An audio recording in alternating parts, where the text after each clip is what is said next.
Hello everyone, spoken English class में दोबारा से एक बार स्वागत है आपका। And this is the easiest way of the world, क्योंकि हम वो तरीका हमने चुना है जिस तरीके से एक छोटा बच्चा बोलना सीखता है, यानी सीधे वर्ड्स और स्पीकिंग। ओके, स्टार्ट करते हैं। लेकिन मेरे कुछ व्यूअर्स ने मुझे सजेस्ट किया है कि सर ये एक बहुत बड़ा टॉपिक है और इसमें बहुत टाइम लगेगा, और कुछ मेरे व्यूअर्स थोड़े से इम्पेशेंट हैं, तो उनको ध्यान में रखते हुए आज हम सेंटेंसेस भी स्टार्ट करेंगे। तो जब मैंने सोचा कि भाई सबसे आसान सेंटेंसेस कौन से होते हैं, तो मुझे एक ही नाम ध्यान में आया, तो आज हम उन्हीं सेंटेंसेस से भी शुरुआत करेंगे। ओके, तो जैसे कि हम हर बार करते ही हैं रिवीजन, तो फटाफट से स्टार्ट करते हैं। याद आ ही गया होगा, 2 बार तो मैं ही रिवाइज करा चुका हूं। वेरी गुड, ओके गुड, ठीक है। तो फ्रेट, गिगल, स्टार्टल। ओके,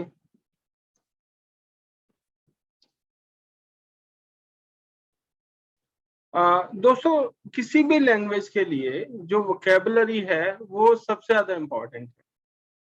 आपने सुना होगा, आपने देखा होगा, जो बड़े बड़े स्कॉलर्स हैं जिन्हें हम बुद्धिजीवी कहते हैं, वो भी कई बारी ड्यूरिंग डिबेट्स किसी सेंटेंस में किसी वर्ड के लिए क्या था मतलब वो भी भूल जाते हैं, और जब वो भूल जाते हैं तो पॉज लग जाता है, और जब हम लोग बोलते हैं तो हम लोग तो स्विच कर जाते हैं। अच्छा खासा इंग्लिश बोलना शुरू किया था और जैसे ही एक वर्ड मिसिंग हुआ, नहीं याद आया, हमने उसे स्विच कर लिया।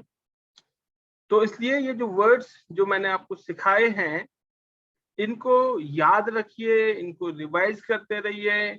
रिवाइज करने का तरीका आसान है, या तो आप इनकी क्या कहते हैं स्क्रीनशॉट लो, या फिर आप वीडियोस देखो दोबारा।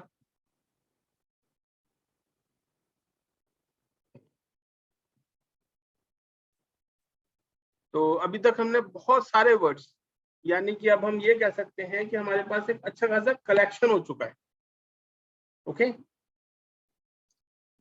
और क्योंकि ये कलेक्शन डे बाय डे बढ़ने वाला है, तो अगर आप पीछे वाले वर्ड्स को संभालेंगे नहीं, अगर आपको समझ में नहीं आ रहा, तो फिर आगे कैसे बढ़ेंगे।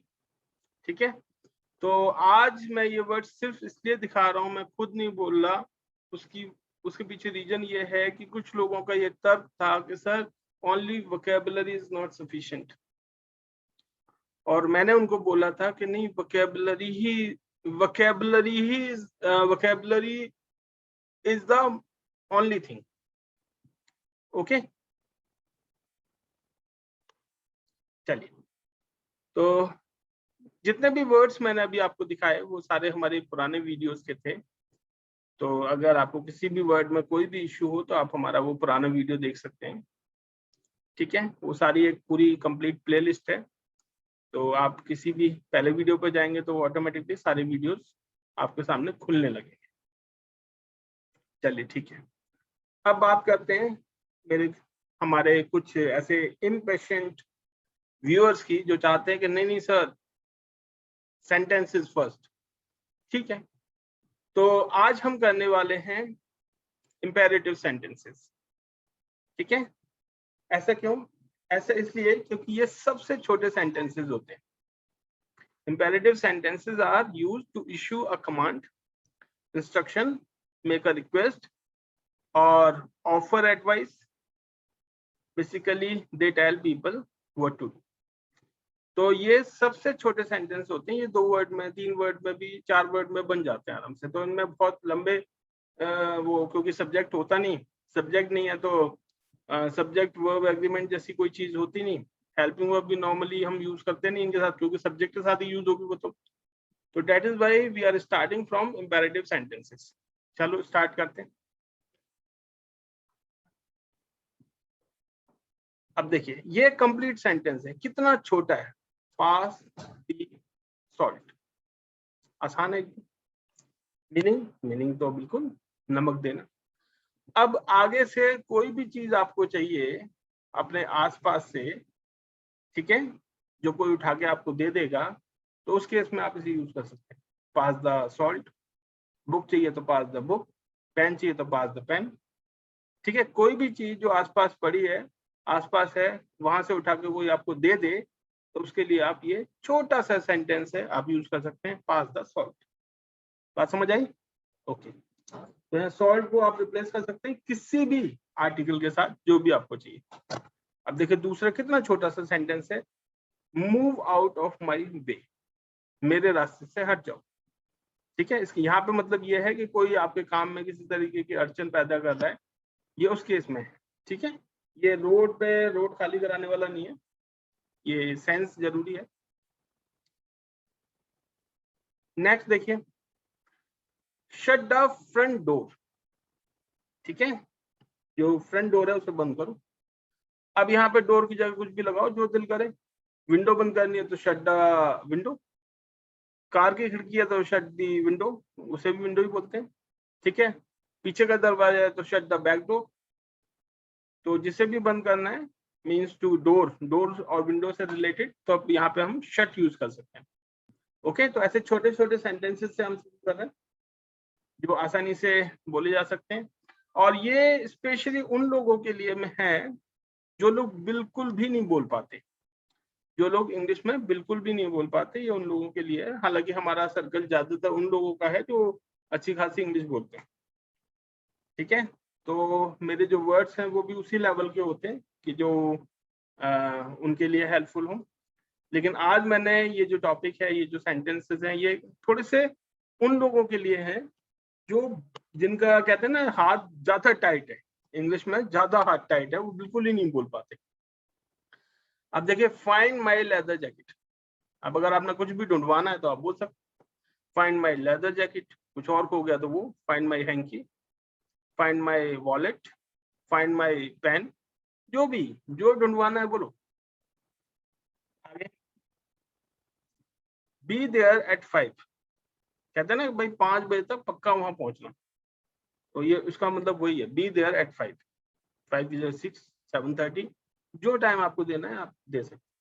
तो ये बहुत सिंपल फॉर्मेट्स हैं, इनको आप बोलो, यूज करो, और ये आपके दिमाग में सेट हो जाएंगे। छोटे छोटे फॉर्मेट्स हैं, आप आसानी से बोल पाएंगे, याद कर पाएंगे। ठीक है, 5 बजे वहां रहो, या फिर 5 बजे तक वहां पहुंचना, मिलना, एक ही बात है। अब देखिए लिखा है क्लीन योर रूम। अब कुछ भी साफ कराना है तो आप ये छोटा सा सेंटेंस है, clean your room, clean your book, clean your table, clean your chair, whatever you want. जिसे भी साफ कराना है बस clean, clean my car, clean my bike, whatever you like. तो जिसे भी साफ कराना है आगे से क्लीन कर दो उसे, क्लीन योर। ओके, या क्लीन माय, भाई दूसरे का है अपना है वो तो ध्यान रखना पड़ेगा। इसके बाद देखिए कितना सिंपल सा सेंटेंस है एक, कंप्लीट दीज बाय टुमारो, है ना। तो यहाँ पे एक मतलब एक तरीके की इंस्ट्रक्शन है कि कल तक ये काम पूरा चाहिए। तो अगर यह काम है तो दिस वर्क कर दो, ठीक है ना। तुम्हारा काम तो योर वर्क, मेरा काम है तो माई वर्क। कुछ और कंप्लीट करना है तो वो, राइट। तो कंप्लीट दी मतलब बेसिकली आपको जो फॉलो करना है, जो याद करना है, वो फॉर्मेट है कि किस तरीके से मैं ये सेंटेंसेस यूज करूं। अब देखो, कंसीडर द रेड ड्रेस, मतलब क्या है, मतलब ये है कि रेड ड्रेस को कंसीडर करो। कंसीडर मतलब उसे उसके बारे में भी सोचो कि क्या वो अच्छी है, क्या वो पहनी जा सकती है, क्या वो यूज की जा सकती है, दैट इज कंसीडर। तो यहाँ आप कंसीडर कुछ भी कर सकते हैं। स्कूल में एडमिशन कराना है तो दुनिया भर के स्कूल आप कंसीडर के नाम पे बोल सकते हैं, consider Salwan public school, consider Saint Thomas, consider this that. Dress है तो रेड, ब्लू, ग्रीन, जो भी आपकी पसंद है। तो जिसे भी आप कंसीडर करना चाहते हैं, जिसके बारे में भी आप चाहते हैं कि उस पर विचार किया जाए, तो आप कंसीडर बोल सकते हैं, सिंपल है। आगे देखते हैं, वेट फॉर मी। तो ये कुछ छोटा सा सेंटेंस है, वेट फॉर मी, आसानी से बोला जा सकता है। तो मैंने बिल्कुल आप लोगों की बात मानी है, जो मेरे व्यूअर्स ने मुझे सजेशन दिए थे कि सर सेंटेंसेस भी स्टार्ट करा दो, तो देखो मैंने सेंटेंसेस स्टार्ट करा दिए। तो आपकी बात भी मैंने मानी है और अपनी बात भी रखी है, ठीक है ना। तो मैंने सेंटेंस तो स्टार्ट कराए, लेकिन ये सेंटेंस भी बहुत छोटे सेंटेंसेस हैं, तो छोटे छोटे वर्ड्स के साथ इनको स्टार्ट कर सकते हैं ना। अब जैसे गेट आउट, बाहर जाओ, गेट इन, अंदर आओ, ठीक है। गेट डाउन नीचे उतरो, बस से नीचे उतरो, get down. Okay, get up, खड़े हो जाओ, तो गेट के साथ लगा सकते हो आपको जो दिल में आ रहा है, ठीक है। ओके, आगे बढ़ते हैं, ठीक है। ये थोड़ा सा बड़ा हो गया सेंटेंस, हालांकि मैंने छोटे छोटे सिलेक्ट किए थे, लेकिन कोई बात नहीं। Make sure you pack warm clothes. अब हिल स्टेशन पे जाना है गर्मियों में, तो मतलब ऐसा नहीं कि भाई गर्मी वाले कपड़े ही लेके जाओगे, थोड़े से वार्म क्लॉथ्स भी रख के लेके जाने चाहिए। तो मेक श्योर का यहाँ मतलब है कि भाई अच्छे से मतलब एक तरीके से तसल्ली कर लो कि हाँ भाई हमने कर लिए पैक अपने गर्म कपड़े, सुनिश्चित करें, है ना। मेक श्योर मतलब सुनिश्चित करें, यानी कि अच्छे से तसल्ली कर लें कि हाँ भाई काम हो गया, मेक श्योर। तो इसमें क्या होगा, make sure you have completed your work fully. बच्चे को कह रहे हैं तो make sure you have completed your whole syllabus. और जहां भी आपको लगता है कि इत्मीनान और सुनिश्चित करने की जरूरत है, वहां आप मेक श्योर बोल सकते हैं, ठीक है। कि make sure you will get up early, make sure you will be there in time. तो ऐसे कुछ भी मेक श्योर हो सकता है। आगे बढ़ते हैं। चूज राइट नॉट रॉन्ग, देखो कितना छोटा सा सेंटेंस है, चूज राइट नॉट रॉन्ग। अब यहाँ पे जो आपका दिल करे वो कर सकते हो, choose white not black, choose good not bad. तो जिसको भी चुनना है वो चूज के साथ, जिसको नहीं चुनना वो नॉट के साथ, सिंपल सेंटेंस। तो ये सेंटेंसेस क्या है कि आपको बोलना सिखाएंगे कि how to speak English. Okay, देखिए, प्लीज बी क्वाइट, शांत रहें, प्लीज बी क्वाइट। प्लीज तो वैसे भी बहुत अच्छा वो है वर्ड, प्लीज के साथ तो हम बहुत सारे सेंटेंसेस, बहुत सारे मीनिंग कन्वे कर सकते हैं। टी प्लीज मतलब चाय चाहिए, प्लीज कम इन, आ जाओ अंदर आ जाओ, please go out. Get out तो आपने पूरा सीधे उसे धमकी दे दी, बाहर चले जाओ।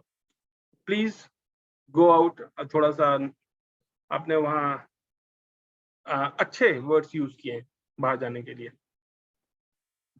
Okay, be nice to your friends, मतलब अपने फ्रेंड्स के साथ अच्छा व्यवहार करो। अब फ्रेंड्स को हटा के यहाँ पे कुछ भी लिख दो जो आपका दिल करे। Be nice to your wife, be nice to your father, नहीं फादर के साथ तो नाइस ही रहते हैं, अदरवाइज रिटेलिएशन बड़ी खतरनाक होती है। मदर, दो बोथ आर सेम। ओके, तो यहाँ पे फ्रेंड्स ठीक है, वाइफ ठीक है, और अपने यंगर्स जो हैं वो ठीक है, ब्रदर्स वगैरह, बस उन्हीं को रिप्लेस कर सकते हैं। ओके फाइन, आगे देखिए। प्ले बॉल यानी बॉल खेलो। अब प्ले के साथ कुछ भी लगा दो, play carrom, play chess, play cricket, whatever you like.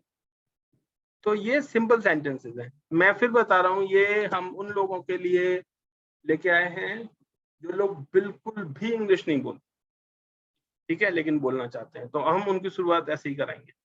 और जो लोग पहले से ही बोलते हैं उनके लिए तो हम ऑलरेडी काम कर ही रहे हैं, ठीक है। ओके, तो देखिए और क्या लिखा है, लिखा है प्री हीट द ओवन। तो इसमें इंस्ट्रक्शन है, तो ये एक इंस्ट्रक्शन है, यानी इंपेरेटिव जो होता है उसमें इंस्ट्रक्शंस भी दी जाती हैं, तो वही है ये। प्री हीट का मतलब है पहले से गर्म करो, ओवन को पहले से गर्म करो, प्री हीट यानी पहले से गर्म। Okay, use oil in the pan, ये भी इंस्ट्रक्शन है। तो पैन यहाँ पे कढ़ाई हो सकती है, क्योंकि तेल तो कढ़ाई में ही हम यूज कर सकते हैं, ठीक है। कढ़ाई में तेल का प्रयोग करें, यानी use oil in the pan. Okay fine. Don't eat all the cookies, request और डिमांड। यानी कि सारी की सारी टॉफियां अभी नहीं खानी हैं। अब ये डिपेंड करता है कि ये बोल कौन रहा है। सपोज करो मदर बोल रही है, तो मदर तो ऑर्डर दे रही है, वो तो सीधे, वो रिक्वेस्ट डिमांड वाला कोई सीन नहीं है। तो रिक्वेस्ट डिमांड कौन कर सकता है? वो तो हमारे साथ के जो बच्चे हैं या बड़ा भाई है, बड़ी बहन है, थोड़ा ही ज्यादा गैप नहीं है, वो लोग रिक्वेस्ट कर सकते हैं या डिमांड कर सकते हैं। ओके, अदरवाइज तो पेरेंट्स तो ऑर्डर ही देंगे सीधे।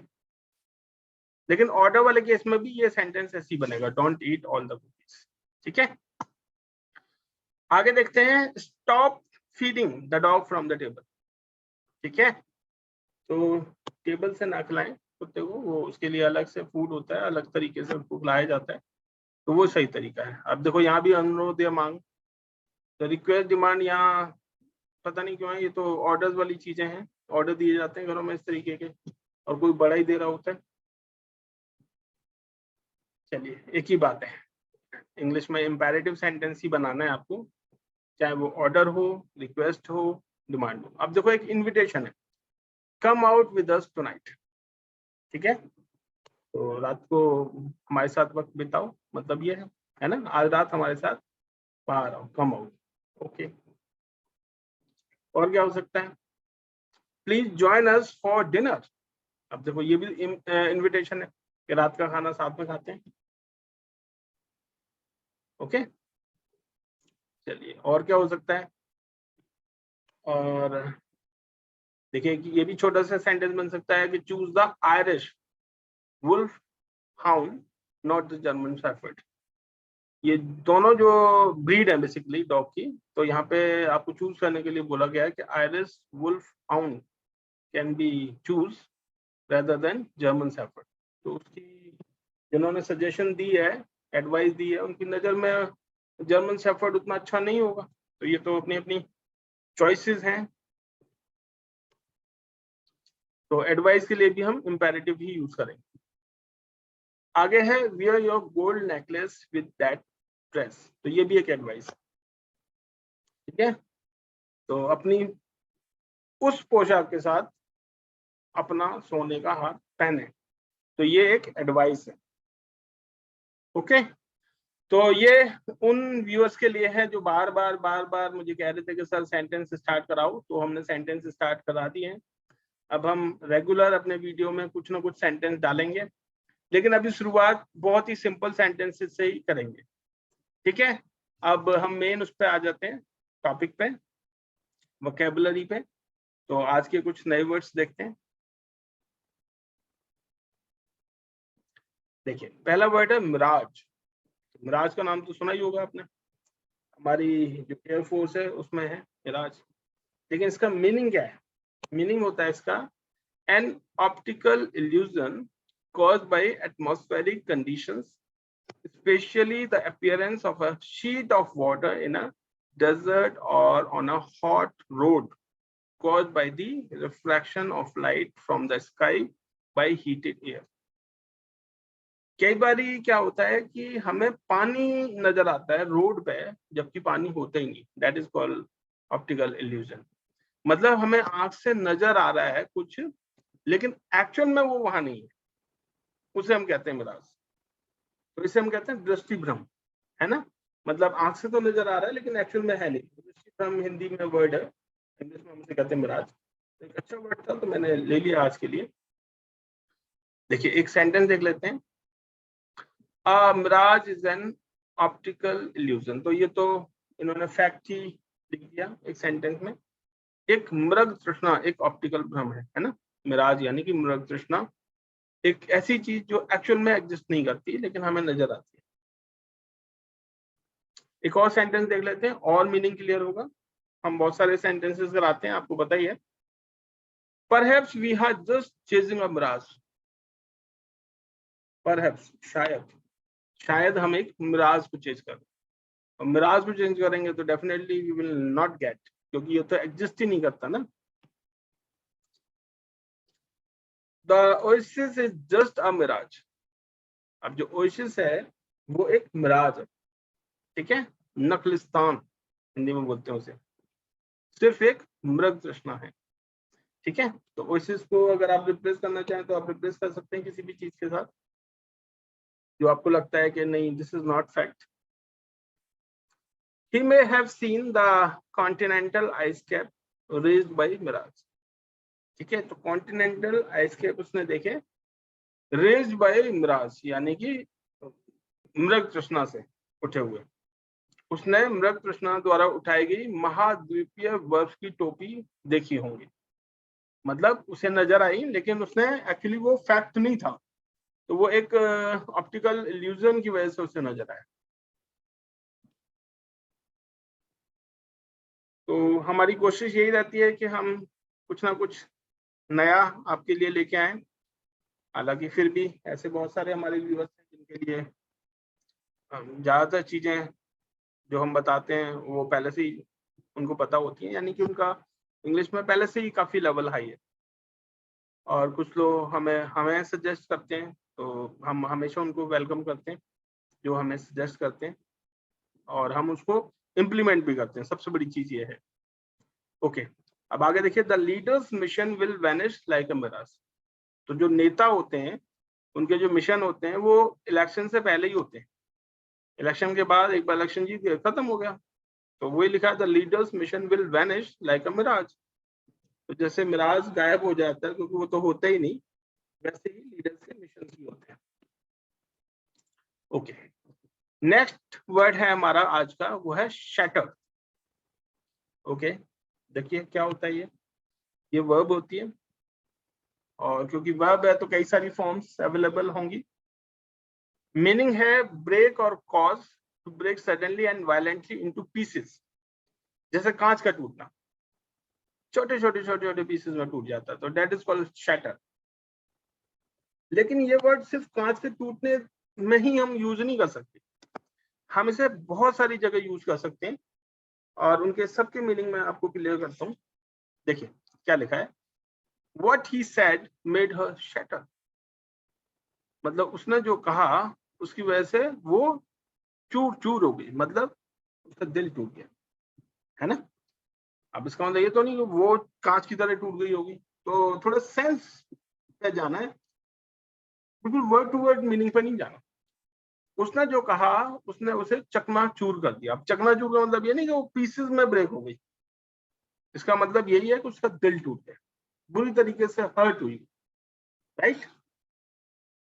तो ऐसे भी हम यूज कर सकते हैं शैटर को। और देखो क्या लिखा है, I hate to shatter your illusions. तो कई बार क्या होता है, आदमी अपने इल्यूजन में मस्त है, तो ठीक है, मस्त है तो मस्त रहने दो, हमें क्या जरूरत पड़ी उसका इल्यूजन ब्रेक करने की। तो वैसे ही एक सेंटेंस है, I hate to shatter your illusions. ठीक है ना, तो मुझे नफरत है कि तुम्हारे भ्रम को चकनाचूर करने। तो ठीक है, कोई खुश है तो रहने दो उसे, बुराई क्या है। लिखा है, a failure would shatter the hopes of many people. बात समझ आई।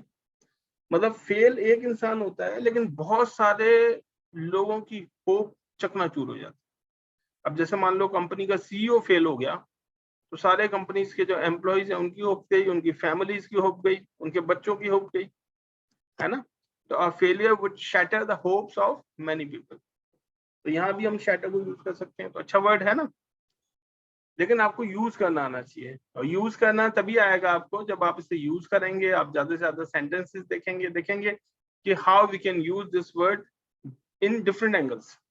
तो मैं चाहता हूँ कि आप बहुत सारे एंगल से एक ही चीज को देखें, जिससे कि उसका जो व्यू है वो एकदम क्रिस्टल क्लियर हो जाए, और कभी भी आप गलत यूज ना करें और गलत उसको प्रोनाउंशिएट भी ना करें। pronunciation is also very important in English. Okay, so this type of glass won't shatter no matter how hard you hit it। यानी बुलेट प्रूफ कांच की बात कर रहे होंगे। आगे देखिए, he sincerely believed that he would shatter like glass। है ना, मतलब पहले से ही पता था कि ऐसा हो जाएगा, उसे पूरा विश्वास था कि वह शीशे की तरह टूट जाए। ओके, तो कुछ ऐसे इंसिडेंट्स होते हैं जो हम पहले से ही हमें पता होता है कि अगर ऐसा हुआ तो ऐसा हो सकता है। आगे देखिए क्या लिखा है, इंपीरियल। इंपीरियल का मतलब होता है शाही खानदान से रिलेटेड कुछ चीजें, रिलेटिंग टू एन एम्पायर। एक चीज भूल गया, लिख देता हूं, ये एडजेक्टिव।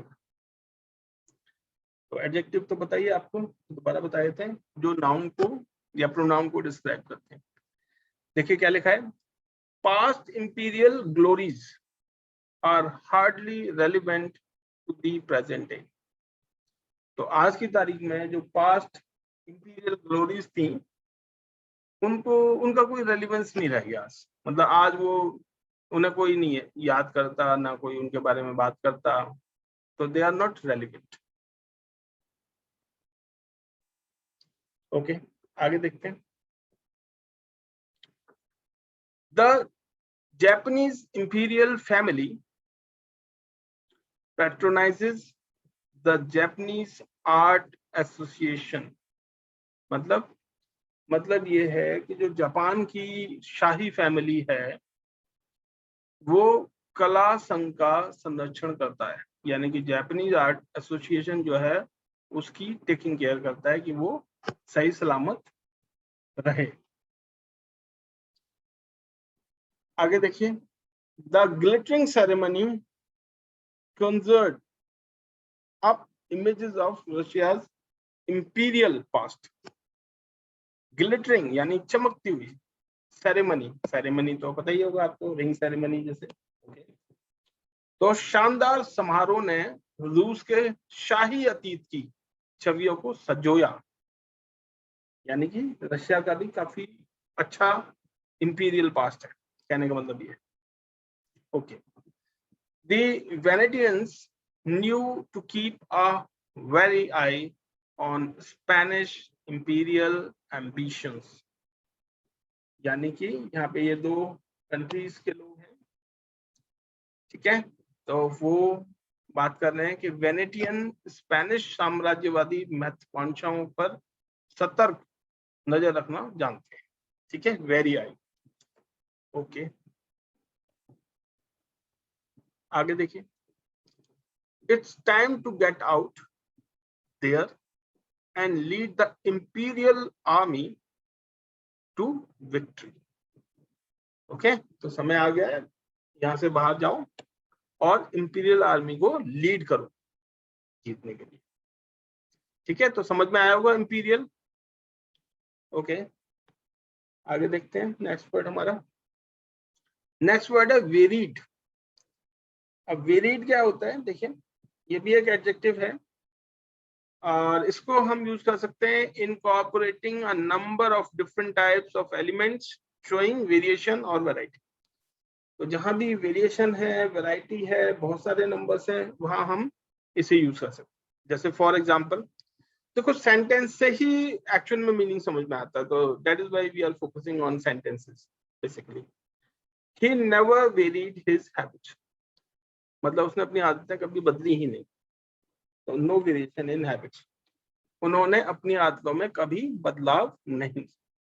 ओके, तो अच्छी चीज है, अच्छी चीज तब है जब आदतें अच्छी हों पहले से, अगर खराब आदतें हैं तो बदलनी जरूरी है। Holiday jobs are many and very, तो जो हॉलीडे जॉब्स हैं वो बहुत सारे हैं और उनमें वेरिएशन बहुत ज्यादा है, मतलब बहुत सारी वैरायटी है, तो अलग अलग तरीके की नौकरियां की जा सकती हैं हॉलीडे जॉब्स के अंडर। ओके, आगे देखिए, students expectations were as varied as their expertise, है ना, मतलब छात्राओं की जो अपेक्षाएं हैं वो उनकी विशेषज्ञता जितनी ही विविध है, मतलब वैरायटी है उनकी एक्सपेक्टेशन में, उनकी एक्सपर्टीज। तो छात्रों की जो अपेक्षा है वो उनकी विशेषज्ञता जितनी ही विविध है, थी लिखा हुआ है, ओके थी कर दो। देखिए क्या लिखा है, the sword hardly varied in form from the 12th to the 15th century। यानी 12वीं शताब्दी से लेके 15वीं शताब्दी तक जो स्वॉर्ड है यानी तलवार है, उसका जो रूप है उसमें कोई खास बदलाव नहीं है। है ना, हार्डली वेरिड। तो 12वीं से 15वीं शताब्दी तक तलवार के रूप में शायद ही कोई भिन्नता थी, यानी no variation at all from 12th century to 15th century. Varied का मतलब समझ में आ रहा होगा आप लोगों को। आगे देखते हैं। He had a varied training and held many offices। ठीक है, तो बहुत सारे ऑफिसेज अगर उसने संभाले हैं, यानी अलग अलग पदों पे काम किया, तो अलग अलग ट्रेनिंग तो ली होगी, ऑब्वियस सी बात है।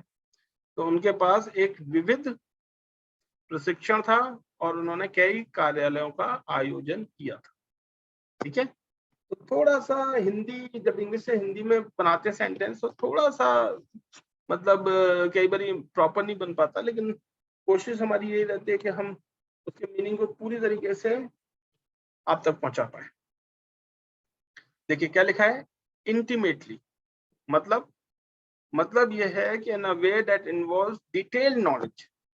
किसी काम को जब आप तन मन से करते हैं, तन मन धन से करते हैं, तब हम उसे बोलते हैं इंटीमेटली।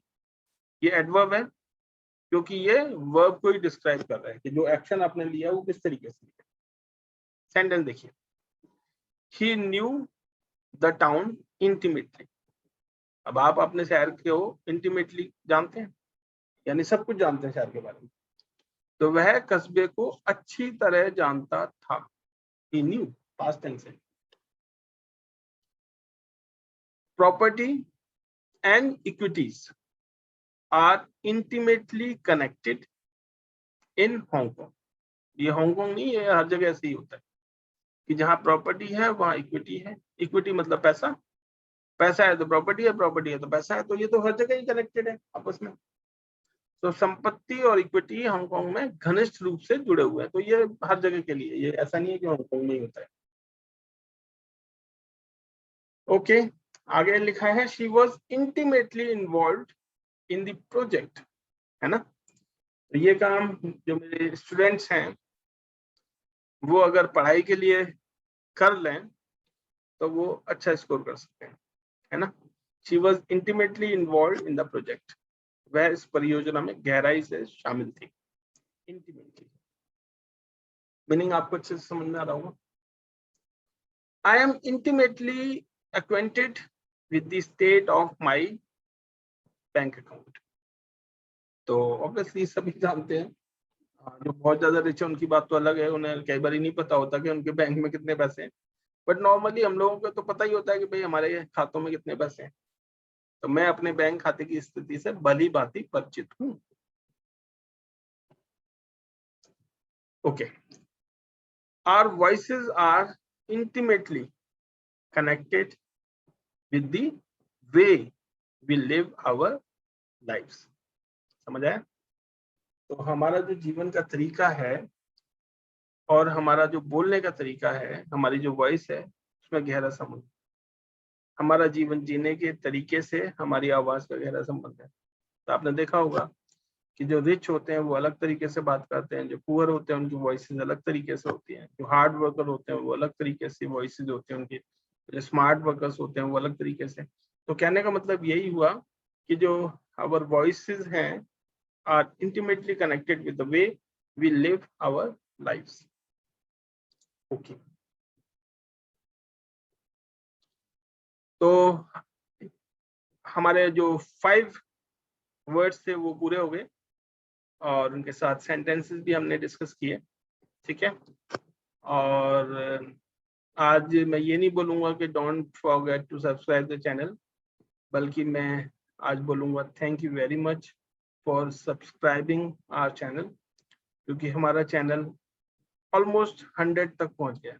100 सब्सक्राइबर हमारे पास हो गए, क्योंकि अभी जब लास्ट मैंने देखे थे तो इट वाज 96। तो ये आप सब लोगों का प्यार है, मोहब्बत है। ठीक है, मेरे स्टूडेंट्स हैं जो पसंद करते हैं, और वैसे तो हमारे सारे व्यूअर्स ही हैं जो पसंद करते हैं, क्योंकि अगर वो हमारे वीडियोस देखते हैं तो डेफिनेटली पसंद करते हैं। और एक बात मैं जरूर कहना चाहूँगा कि बी रेगुलर, और साथ में एक छोटे छोटे ग्रुप्स बना लीजिए, है ना, 2-2 3-3 लोगों के ग्रुप्स, दोस्तों के साथ, भाई बहनों के साथ, कजिन्स के साथ, रिलेटिव्स के साथ। क्योंकि जब ग्रुप्स होंगे तो आप आसानी से एक दूसरे को कम्युनिकेट कर सकते, क्योंकि अगर सामने वाला आपको प्रॉपरली रिस्पॉन्ड नहीं करेगा इंग्लिश में तो you will feel little bit मतलब वियर्ड कि भाई मैं इंग्लिश में बात कर रहा हूँ, सामने वाला हिंदी में बात कर रहा है। तो इसलिए बेटर यही होगा कि आप आपके सर्कल में जो भी ऐसे लोग हैं जो आपके क्लोज हैं, आपके टच में हैं, तो आप उनके साथ एक ग्रुप बनाइए और उनके साथ डेली प्रैक्टिस कीजिए, रेगुलर बोलिए, ज़्यादा से ज़्यादा बोलिए। हम आपको सिखा रहे हैं, वो सीखिए, अपने लेवल पे सीखिए, ठीक है। हमारे लिए कोई सजेशन हो तो ज़रूर हमें बताइए, हम बिल्कुल उसे इम्प्लीमेंट करेंगे, क्योंकि आपके सजेशंस हमारे लिए बहुत बहुत वैल्यूएबल हैं, ठीक है। तो आज की क्लास हम यहीं ओवर करते हैं। Thank you very much.